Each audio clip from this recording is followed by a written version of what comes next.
From at Irish Sully 02, how do you get the resources and funding to start a team? So I'd start this off with the question of why do you want to start a team? And first make sure there isn't a team in your area already doing what you want to do. And recognize that while that team may not be perfect and might be flawed, whatever you start will also not be perfect and will be flawed.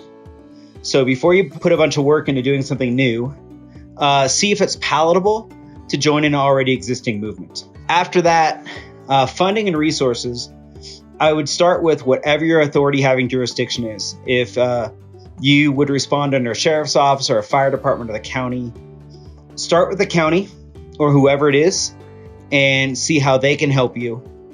And after that, you're just going to have to go grind.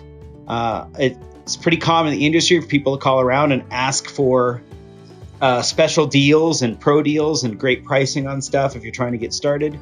Just remember that every one of the suppliers you're calling generally only supplies to professionals. So what you see is generally what you get, maybe sometimes a little bit of help, but it's not going to be cheap and it's going to take a lot of work. So first advice, try to join something that already exists. At gabrielarcee, how do I start search and rescue? What is required besides IRATA? So let's unpack this one in two sections and we'll take the second part first.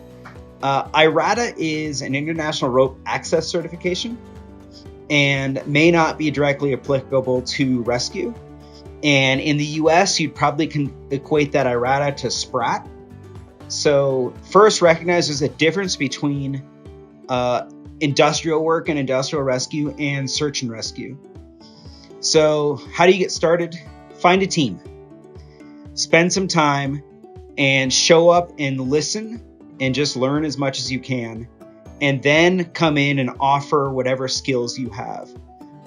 Just remember that you're joining an already existing movement, and they're going to have the way they do it, and you want to learn why they do what they do before you decide that you want to change how they do it. Other than that, recognize that it's more than just rope work. When you want to get into search and rescue, you're going to have to learn the full gamut of what's required to do that job. So you're going to learn navigation, first aid, maybe some advanced medical, patient packaging, whatever your terrain is, how to move in that terrain, maybe some wilderness survival stuff. There's going to be more than just the rescue skills you bring in. So how do you start?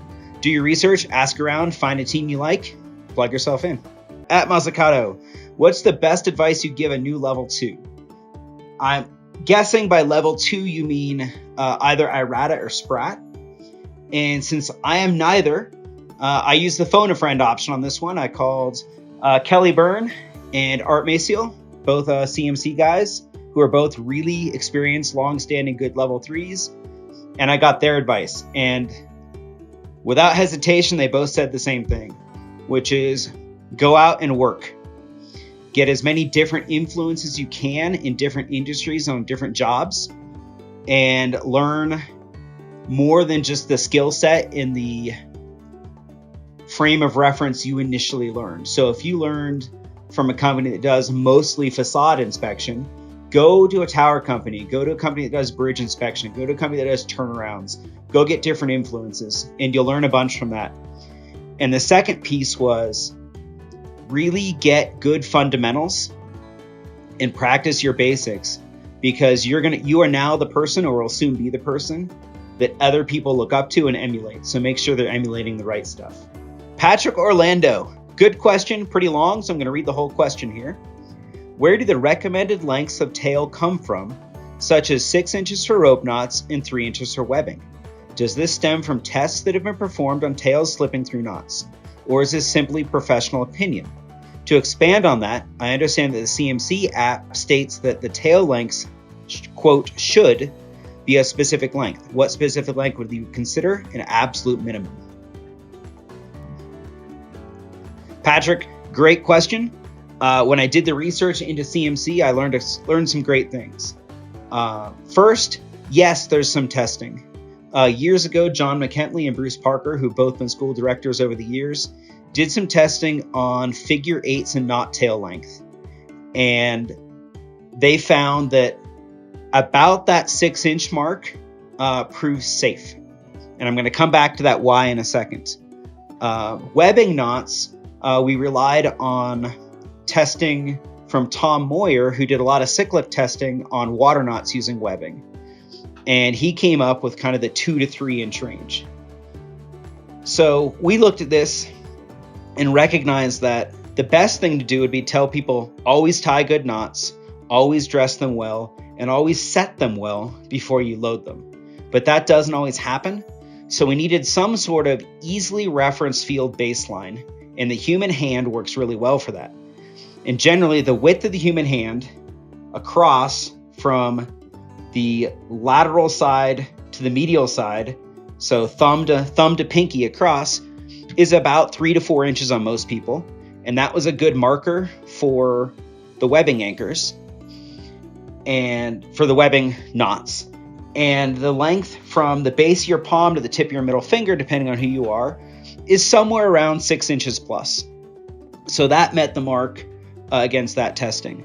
I then did a little bit more research and looked at some of the testing Richard Delaney has done, and he did some testing also on figure eights, and his recommendation came down to 100 centimeters. And because we're in the US and we're going to talk in inches, not centimeters, that equates to about 4 inches. And he also recognized that the knot should be properly tied, properly dressed, properly set, and then the tail slippage is minimal. But there needs to be some tail to prevent slippage through, especially on perhaps a maybe not perfectly tied knot. And we needed some sort of field baseline that easily referenced, so we picked those numbers. What's the absolute minimum? That's a tough one to answer. The cheeky answer is enough that when it loads, it doesn't slip back through the knot, but that's not fair to say out loud, but I just did. So we're going to stick with that 3 inches for webbing and 6 inches for a rope knot and call it good. From @CMC Pro Official. So me asking me, even though I didn't ask the question, but someone from CMC did ask the question, what most excites you about putting together and teaching CMC's first REMS class? I love doing this. It got us to bust out of the box a little bit and try some things that would be new to the CMC arsenal. Lighter weight equipment, some single rope work, austere anchoring, all sorts of fun stuff that I love to do. And more importantly, it really, I believe, meets a need that's going to keep people safe.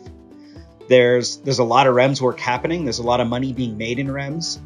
And we felt that the demand and the reward had outpaced the training. And we wanted the training to catch up to make sure people were safe.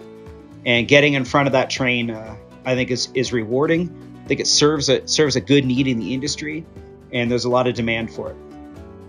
And we get to play with small, cool stuff. So thank you, CMC, for asking CMC the question. My name is Craig McClure. I'm an instructor for CMC. This has been our first installment of the Ask an Instructor series.